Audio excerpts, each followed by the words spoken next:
You saw the thumbnail. One retiree takes 4% from $1 million portfolio, and another takes 5%. That sounds like almost the same thing. It is not.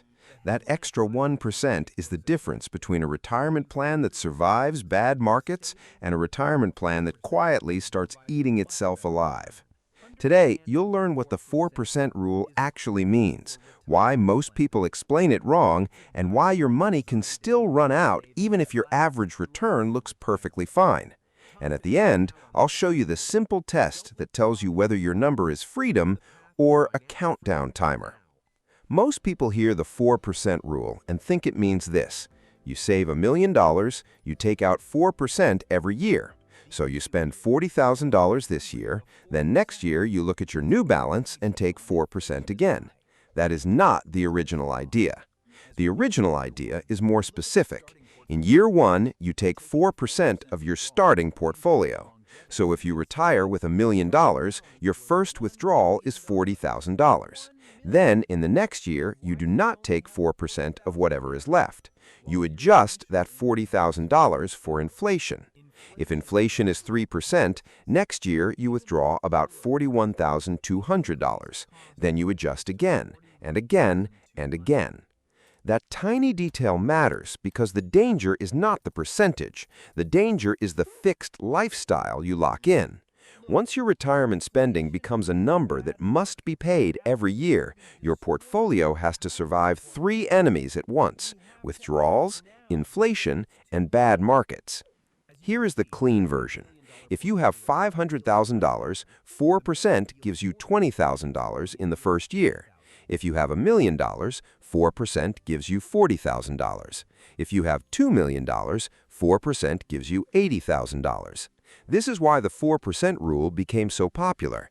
It gives people a fast answer to the scariest question in retirement: how much can I spend without running out? But the rule has a trap. It makes retirement look like a simple multiplication problem. In reality, it is a survival problem. Example: two people both retire with $1 million. Person A withdraws $40,000. Person B withdraws $50,000. That is only $10,000 more per year. It feels harmless. But person B is not just spending $10,000 more. They're forcing the portfolio to recover from a larger wound every single year. And if the market falls early, that wound gets deeper. Before you ask, "Can I retire?" ask a better question. What lifestyle am I locking into? Because the 4% rule does not protect people who retire with a lifestyle that is already too expensive. Here is the part most people underestimate.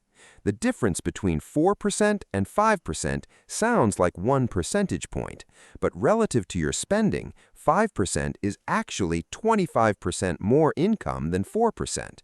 Think about that. On a $1 million portfolio, 4% is $40,000. 5% is $50,000. That extra $10,000 is not just 1%.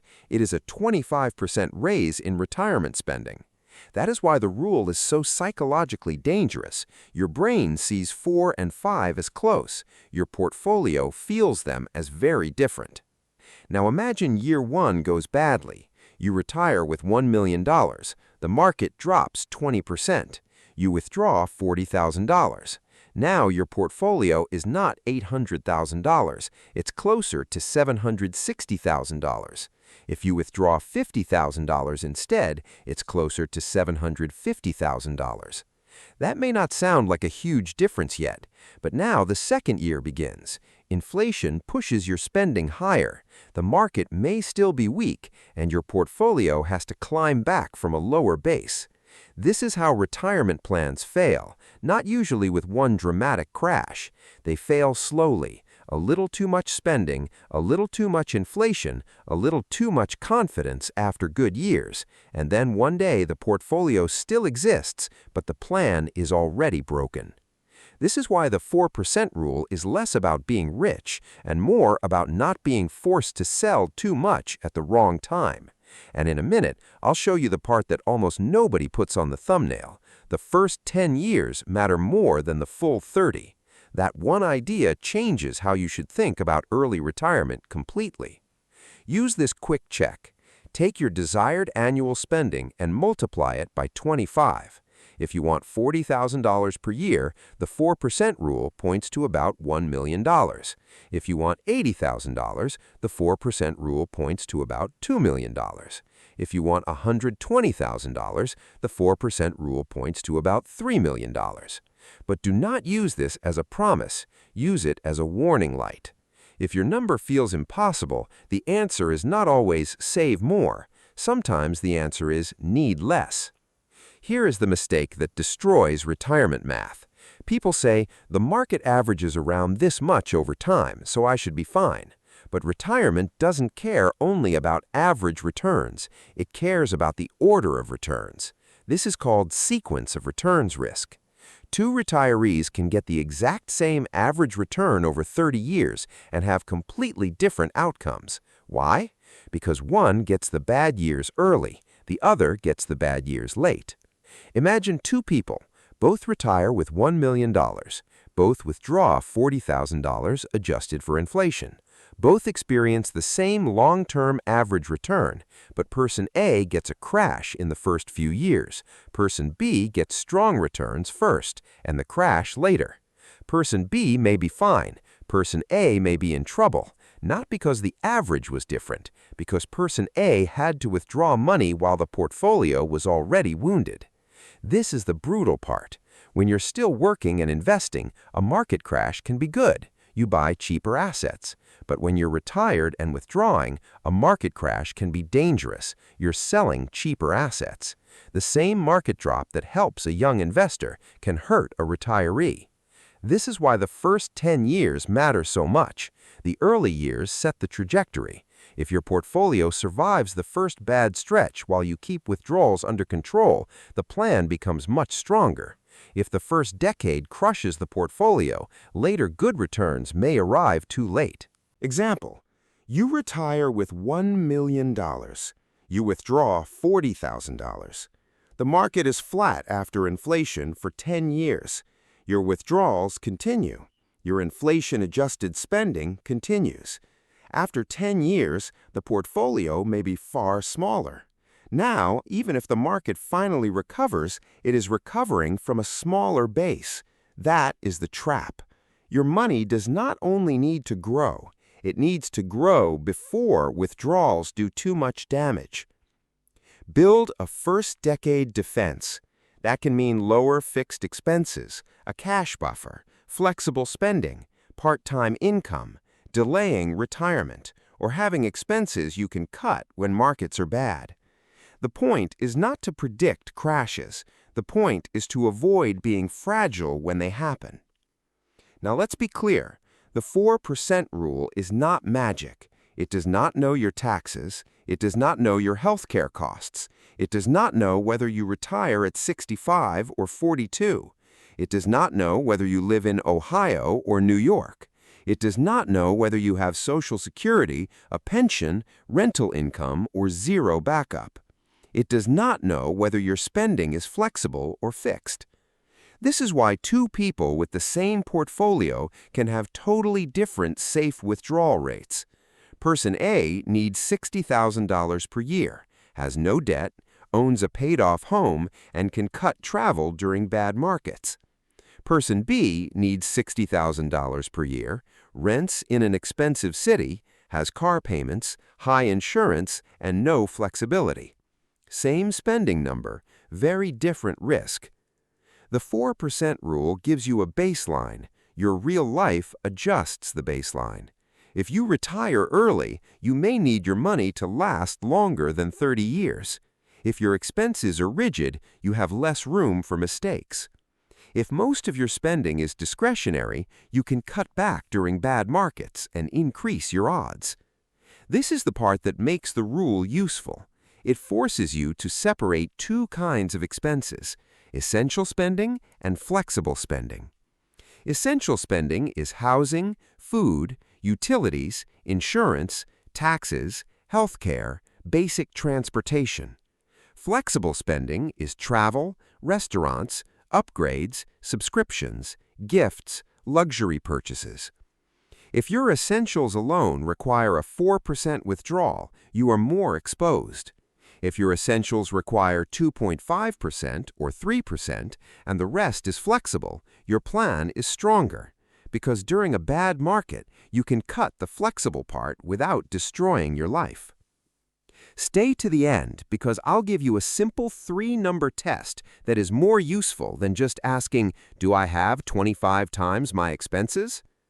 Calculate 2 freedom numbers. Number 1, your basic freedom number. This is your basic annual spending multiplied by 25. Number 2, your full lifestyle number. This is your desired annual spending multiplied by 25. If your basic freedom number is close, you may be safer than you think. If your full lifestyle number is close, but your basic number is not, you may be confusing comfort with freedom. Here is the practical way to use the 4% rule. Do not ask, how much money do I need to retire? That question is too vague. Ask 3 sharper questions. Question 1. What is the minimum annual spending that keeps my life stable? Question 2. What is the annual spending that gives me the life I actually want? Question 3. How much of that spending can I cut for 2 or 3 years if markets are bad? This is where the truth comes out. Someone who needs $70,000 every year with no flexibility is in a different position from someone who wants $70,000 but can temporarily live on $50,000. Flexibility is not just a lifestyle choice, it is a financial asset. A person with flexible spending can survive bad markets better than a person with the same portfolio and rigid spending. Now apply the rule. If your minimum life costs $40,000 per year, your basic freedom number is about $1 million. If your desired life costs $70,000 per year, your full lifestyle number is about $1,750,000. That means there is a middle zone. Below $1 million, retirement may be fragile. Around $1 million, basic freedom may be possible. Around $1,750,000, your full lifestyle becomes more realistic. This is much better than one vague number, because now you know what each milestone actually buys. Here's the twist. The 4% rule doesn't really decide whether you're rich. It decides whether your money is working for you or whether you are slowly liquidating your freedom. Most people think the scary number is 0. It is not. The scary number is the withdrawal rate where your lifestyle becomes too heavy for your portfolio to carry. For one person, that may be 4%, for another, 3.5%, for another, maybe higher if they're flexible, older, have other income, or can cut spending. The real danger is treating the rule like permission. I have 25 times my expenses, so I'm done. No, you have passed the first test. Now you need to pass the stress test. The question is not, can this work in an average market? The question is, can this survive a bad first decade? That is the question that decides whether your money runs out. Here's the test I promised. Write down 3 numbers. Number 1, essential spending, the amount you need for a stable life. Number 2, desired spending, the amount you want for a comfortable life. Number 3, flexible cut, the amount you could remove if markets were bad. Now, multiply the first 2 numbers by 25. That gives you your basic freedom number and your full lifestyle number. Then, look at the gap. If your portfolio only supports your desired lifestyle with no cuts, you are not as safe as you think. If your portfolio supports your essentials and your lifestyle has flexibility, you are much stronger. That's the real lesson of the 4% rule. It's not just about withdrawing money. It's about knowing whether your lifestyle is light enough to survive reality. If you want more videos like this, subscribe. On this channel, we break down the money rules that sound simple, but quietly decide how much freedom you actually have. And comment below, would you personally feel safe retiring at 4%, or would you need a lower number?